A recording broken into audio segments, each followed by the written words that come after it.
Artificial intelligence is advancing faster than even Bill Gates expected. And the Microsoft co-founder says that the world may be underestimating both the upside and the disruption coming from it. In an interview given to the New York Times, Bill Gates reiterated what he said in his blog, that AI could accelerate scientific discovery, help develop new medicines, improve energy systems, and potentially eradicate diseases. However, the economic transition could be far more disruptive. Gates says AI could permanently reduce the number of good jobs available because the technology is changing the structure of work itself. And that is where his warning becomes sharper. He argues that tech executives privately understand how quickly artificial intelligence is advancing, but have an incentive to play down the risks publicly. Why? Because there is enormous money riding on the AI race. Gates says executives know that sounding the alarm could make it harder to raise the next $1 trillion needed to build AI models, chips, data centers, and power infrastructure. But Gates' warning comes as a complicated moment for the technology industry, because some of the lauded voices in AI have themselves shifted their messaging on jobs. Anthropic CEO Dario Amodei had previously warned that artificial intelligence could eliminate half of entry-level white-collar jobs within 1 to 5 years, and this could push employment higher very sharply. OpenAI CEO Sam Altman had also warned that artificial intelligence could eventually put even highly skilled white-collar jobs at risk. However, both executives have since moderated their language. Altman has said that he was, quote, pretty wrong about AI's economic impact on white-collar work. NVIDIA CEO Jensen Huang takes an even more optimistic view, arguing that AI will primarily eliminate tasks rather than entire jobs. At the same time, there is evidence that companies are already experimenting with exactly the kind of workforce restructuring that Gates fears. A Reuters investigation found that Meta CEO Mark Zuckerberg launched an internal initiative aimed at reorganizing the company around AI agents, with plans that could have reduced some team sizes by as much as 60%. Meta ultimately scaled back part of that plan after productivity problems and employee resistance. And there is a very clear reason why the AI race is unlikely to slow down: money. The scale of capital flowing into artificial intelligence is unprecedented. Gartner estimates global AI spending will reach about $2.59 trillion in 2026, up 47% in a single year. More than 45% of that spending is expected to go towards artificial intelligence infrastructure. Goldman Sachs estimates global AI investment could exceed $1 trillion in 2026 alone, which U.S. hyperscales accounting for roughly $800 billion of capital expenditure. And that spending is accelerating. Google has raised its 2026 capital expenditure forecast to as much as $2.5 billion. $205 billion, my apologies. Meta expects to spend up to $145 billion US dollars. And Microsoft and Amazon are also committing enormous sums to AI infrastructure. There is now roughly $3 trillion of additional AI-related infrastructure commitments sitting off balance sheets of major technology companies, according to a Morgan Stanley analysis that is cited by Axios. And that is what ultimately is at stake. The industry needs AI to deliver enormous productivity gains to justify this unprecedented capital deployment. If AI delivers, it could become one of the biggest productivity revolutions in history. But if monetization fails to keep pace with spending, companies could face falling cash flows, stranded data center assets, weaker returns, and pressure from investors. Reuters estimates that by 2027, major hyperscalers could collectively be spending more on capital expenditure than they generate in free cash flow. So Bill Gates' warning is ultimately about more than artificial intelligence. It is about a technology race where the economic incentives are pushing companies to go faster, precisely when governments are being asked to slow down the assess these consequences.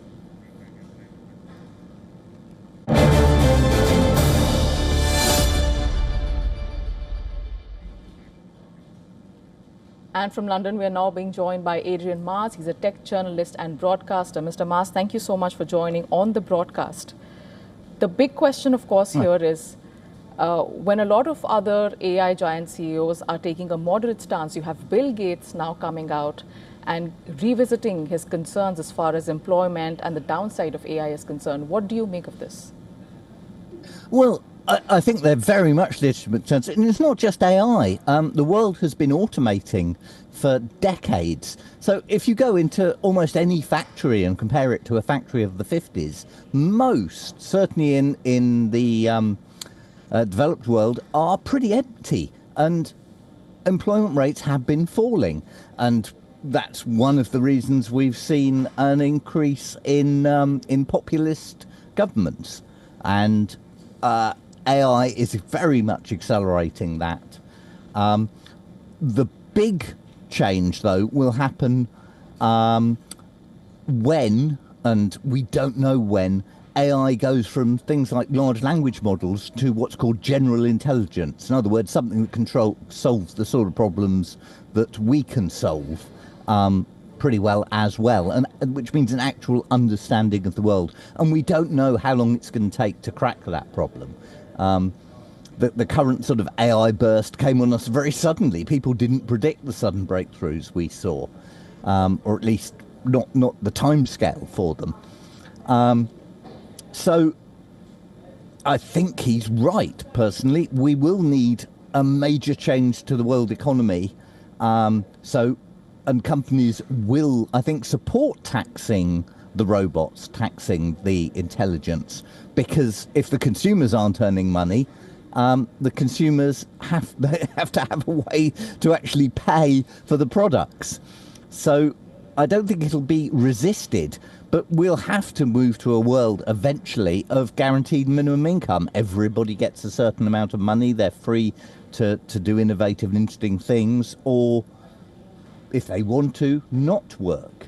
But the time between getting that right, and some country has to do that on a big enough scale to make it, to prove it can work and give others confidence. There's been lots of small trials of guaranteed minimum income with varying degrees of success, but until that happens, we don't know how well, and that's how well it will work. And as your piece pointed out, the economics of AI at the moment are very uncertain. It was given away to us for free pretty well initially, and now companies are finding that the costs of using it are very, very high, and even that isn't going to repay the vast money going into producing these data centers.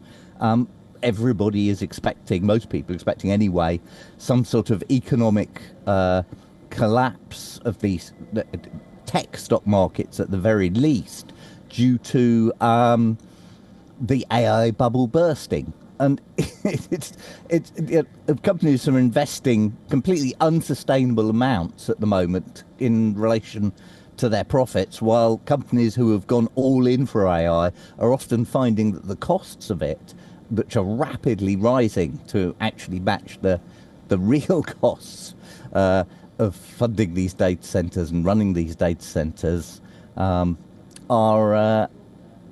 too high. And often it is at the moment cheaper to get, for instance, a human programmer to do the programming than it is to get the AIs to do the programming. And that's just in particular areas where AI is particularly good.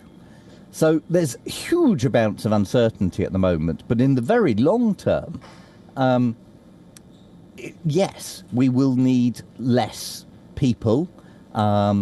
Certainly there are cases where some jobs, particularly people, will want people, or at least until we have, eventually, and it's a long way off, truly conscious computers that people can believe have, that genuinely have feelings. People in social situations, at the doctors, want human-created humans to do the work. We're already seeing a backlash against AI slop. So people want a song that's genuinely composed with heart, not by a machine, for example. And they want a photograph to be made by a human, not to be made by an artist. Right. But I have to bring back the conversation to what a lot of tech giants have already said over here, because when this conversation began, we had the Anthropic head, we also had Sam Altman, for that matter, during those congressional testimonies, talk about how humanity is entering one of the most dangerous phases as AI is concerned.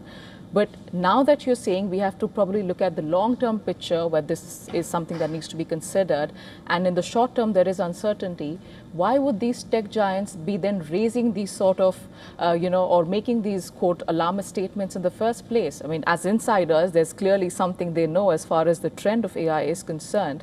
And even if this is a long-term problem, should people not be looking to solve it right now? Because one is the human aspect of it, and the other is the environment aspect of it as far as building data structures and AI infrastructure is concerned. I think they are right. What they don't know is when the breakthroughs are coming.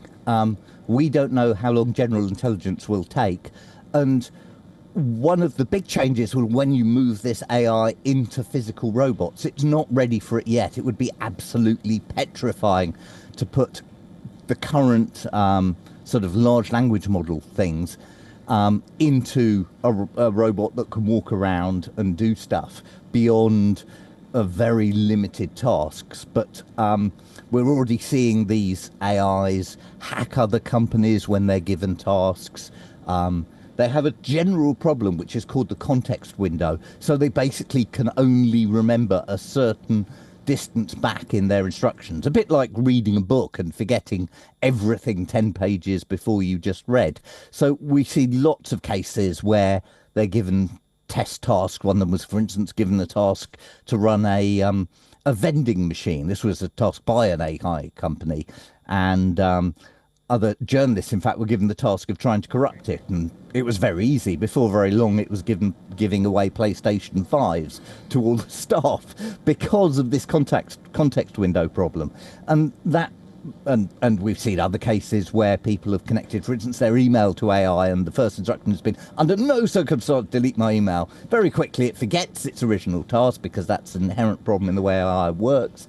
And we've seen it deleting people's emails and their projects and all sorts of things. And you can imagine if you put this sort of thing in a robot, it can be quite scary. Another case, for example, they gave an AI, again, a test task and of running a company, and leaked some memos that the AI was sort of allowed to see that suggested it was going to be shut down, and that somebody in this imaginary company, but the AI didn't know that, was having an affair.